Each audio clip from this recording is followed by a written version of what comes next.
Now to the border crisis here at the Mexico-U.S. line. NewsNation grabbing an exclusive interview with an alleged human smuggler inside of a Texas jail shortly following his arrest. The suspect, just a 17-year-old teenager from Dallas who claims it was his first time trafficking migrants into the United States.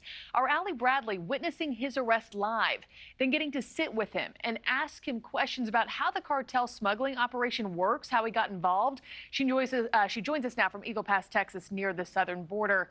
Allie, a remarkable get on your end. What did this young man share with you? Yeah, Markie, I say every time I'm down here at the southern border, whatever I get into, it's God-guided. This was certainly something that was unexpected. I was there as these two individuals, these friends from Dallas, were being arrested for human smuggling.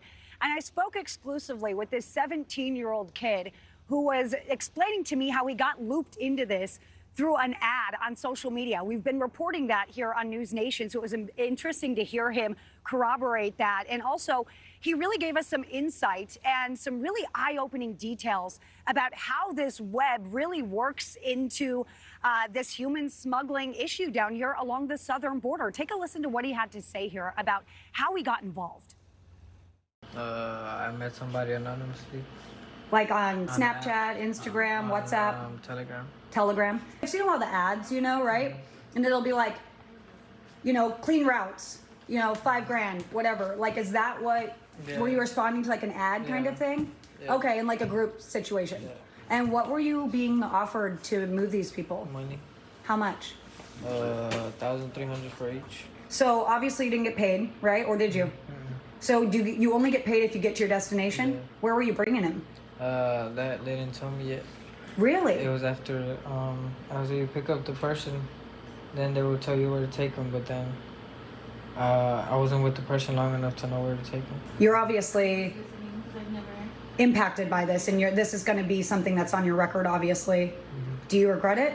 Yeah. What was the first thought that went through your head as soon as you saw the blue and red? I'm screwed.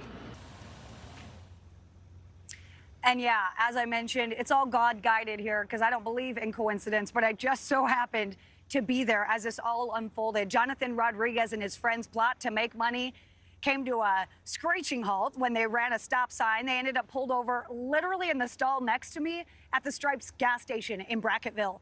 Now, Rodriguez tells me that this was his first time attempting to smuggle someone. Rodriguez is going to be charged here as an adult. That's according to the sheriff. He's likely going to face probably a year probation. Now, he does tell me that he has a previous burglary charge as well, despite this being what he claims to be his first smuggling attempt. But it's interesting here, Adrienne, because he also told me that he was trying to clean up his act after that burglary charge. I asked him if his parents knew about it, and he said probably not. And I said, would they have expected it from you?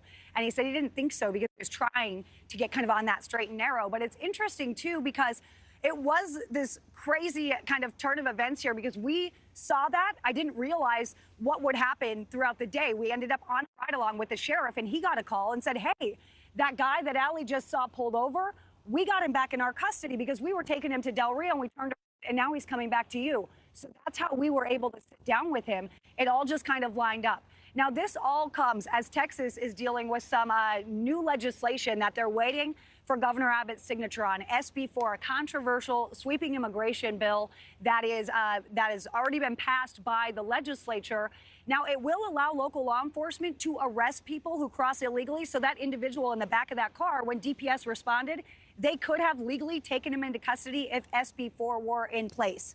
Now, of course, he was turned over to Border Patrol. He's going to go through those removal proceedings, which could include being released into the country. We just don't know what's going to happen with that individual, but he is from Mexico. He'll likely be returned back there. Adrienne. Thank you for watching. Go to newsnationnow.com to find NewsNation on your television provider. And don't forget to click the red subscribe button below to get more of NewsNation's fact-driven, unbiased coverage.